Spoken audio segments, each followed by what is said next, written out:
downstairs. I am not permitted to do anything but stay on this floor, the memory unit floor, where the people are 90 and 80 and 70. Look, I'm 60, and I don't even know what a memory unit. Why am I here? That's the question on everybody's mind. Why is a woman who sounds fine being kept in a unit for people with dementia and Alzheimer's? Wendy is done being silenced. She's demanding answers, calling out the system that put her under a controversial guardianship and making it crystal clear she wants her freedom and she wants it now. So what's the real story behind this legal arrangement? And is there hope for Wendy to escape it? Let's get into it.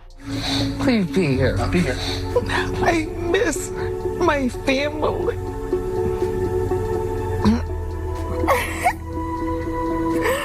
Even with all the attempts at separation, Wendy's family and friends insist that she is mentally capable and have tried to continue supporting her. Recently, on March 12, 2025, Wendy's niece, Alex Finney, jetted into New York City, determined to sprinkle some familiar love and freedom into her aunt's life. She did what any loving family member would do. She scooped up Aunt Wendy, got her glammed up, and took her out for a nice dinner at Tucci in NoHo. Paparazzi actually took some pictures of Wendy and told her that she looked healthy when she was getting into the car. You look wonderful. You look healthy. You're doing good. Thank you. You're safe. I know the family's taking care of you. Yes. That's what counts. She's very supportive. We support you, Wendy. You look great. Thank you. Unfortunately, their evening took an unexpected turn when the police were called on Alex. Apparently, the Coterie, a New York City assisted living facility and Wendy's residence for the past several months, wasn't exactly thrilled about her impromptu outing. They had the audacity to claim Alex had snuck Wendy out, as if this woman had been locked up in Alcatraz. Mind you, Wendy lives on the 5th floor memory care unit, meaning the idea of her escaping without staff knowing is laughable. In reality, an attendant literally walked Wendy and Alex down, helped them into their Uber, and waved bye-bye. But the Coterie still hit the panic button and called the cops, acting like Wendy had just been kidnapped. By the time Wendy and Alex got back, the paparazzi were out in full force, waiting for the tea. Wendy, never one to hold her tongue, was pissed. She let it be known that this whole mess was beyond ridiculous. And that there are no family visits that are blocked. Clearly, they are lying to me when they say I can go out and do what I want to do. During an interview with The View, Wendy spoke about the whole incident and let it slip that she's basically on house arrest. She's not allowed to leave the floor and have visitors, including her own friends like Gina. I mean, the woman can't even socialize with the other patients. Not that she'd want to, because as she bluntly put it, she's being kept in a memory unit where most of the patients don't even remember where they are. What's weirder is that most of the other patients are 90 and she's just around 60 years old. So how did she get assigned to this unit when she's able to have an interview? The whole "she's not well enough to handle her own affairs" excuse is looking shadier by the day. And now, with this latest scandal, people are starting to ask the right questions. Like, why does a grown woman need permission to go out to eat? And who exactly is benefiting from keeping Wendy locked down like this? For those who haven't been keeping up, Wendy has been trapped in a guardianship nightmare for nearly 3 years now, where she has no access to her money and family members thanks to some financial drama that went down with her son and Wells Fargo. Allegedly, in 2022, Kevin Hunter, Wendy's son, took out over $100,000 without informing her first. Because the bank thought this was some kind of scam, they ended up freezing the entire account to prevent any more unauthorized withdrawals. What's interesting is that Kevin has denied the allegations against him and even said that he never took money out with Wendy's permission. I've never taken it without her consent. I've always spoken to her, and she's always wanted me to spend her money. She's always told me Kevin, if you ever need something or whatever, just ask me and it can happen.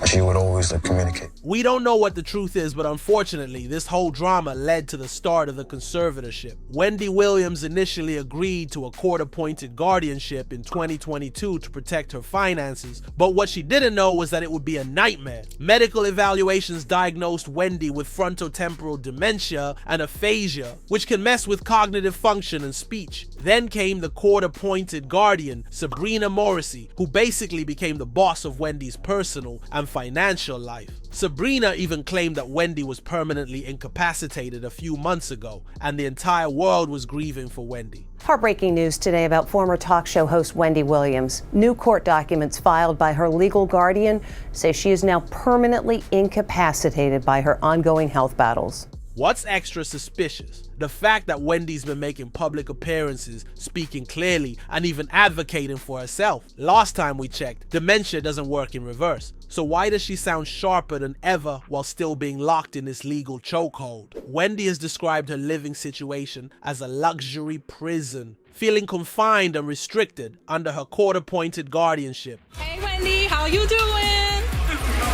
How's it feel to be out and about? You feeling good? Are you there? For real, does that look like someone who is permanently incapacitated? That video was taken back in February of 2025 when Wendy was finally allowed to attend her father's birthday. In January, Wendy tearfully shared that she might not be able to attend her father, Thomas Williams Sr.'s 94th birthday in Miami due to her guardianship restrictions. Imagine asking for permission to attend a birthday party. But Wendy isn't one to back down. She took her fight to court, challenging the limitations. After some legal wrangling, a judge granted her a 48-hour pass to fly to Miami and celebrate her father's milestone birthday. That is why Wendy was all smiles as she arrived at Miami International Airport, ready to surprise her dad. Despite the challenges, she made it to Miami to be with her family, showing that she still got that Wendy spirit. Just so you know, according to some sources, the judge allegedly initially denied Wendy the visit, but miraculously reversed that decision after the public saw how bad things were in that recent documentary. So what does that tell us? That public pressure works. The moment people started making noise, Wendy got a little more freedom. That judge needs to be watched closely because something is definitely not adding up. This trip wasn't just about a birthday, it was a statement to show the extent of control her guardian had over her decisions, and it showed the public how bad things had gotten. Wendy was so frustrated about this whole situation that in early March 2025, she was spotted dropping a note from her window at an assisted living facility in New York City. That note said, "Help, Wendy!" and it was recovered by paparazzi who were trying to get a picture of her.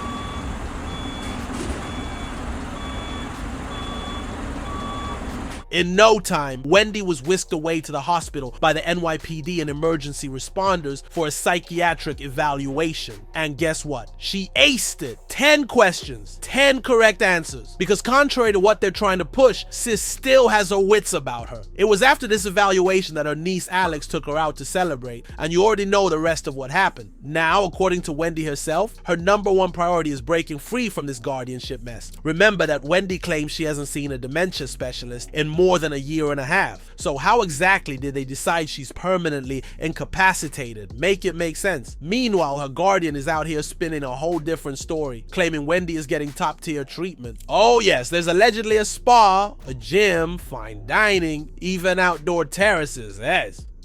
Sounds lovely, right? Well, except for the tiny detail that Wendy isn't allowed to actually use most of it without permission. But wait, it gets even messier. The Guardian's lawyer is now on damage control, claiming that Morrissey has been working for free.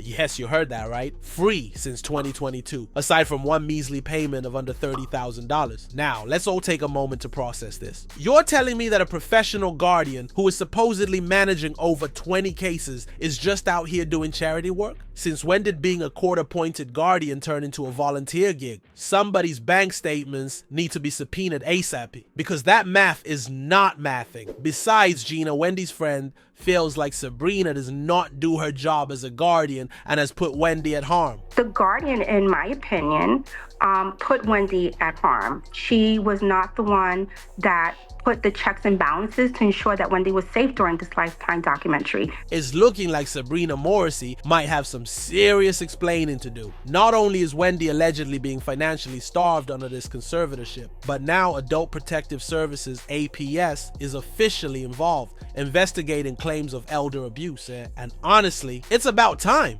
The latest bombshell? Wendy was reportedly set up to fail when she was sent to Miami to visit her father. She wasn't just given limited access to her own money, she was given none at all. Sources say that Morrissey handed Wendy a credit card with zero funds before shipping her off, making sure she had no way to cover even basic expenses. And where is all of Wendy's money going? Allegedly right into the pockets of the lawyers defending Morrissey herself. Yep, the Guardian is supposedly draining Wendy's fortune to fight off legal battles instead of using it for Wendy's care and well-being. If that's true, it's not just mismanagement, it's predatory. With APS now investigating, things are heating up. Reports suggest that Wendy's civil rights are being violated, and this latest financial stunt in Miami is just more evidence of her being stripped of her independence. The pressure is on, and the courts may have no choice but to step in and reassess who should be managing Wendy's estate. At this point, we don't know the truth. Is Sabrina really working for free, or has she been using Wendy's money? What do you think? Despite these challenges, Wendy Williams has been pushing for change. Her attorney reportedly attempted to terminate the guardianship last year,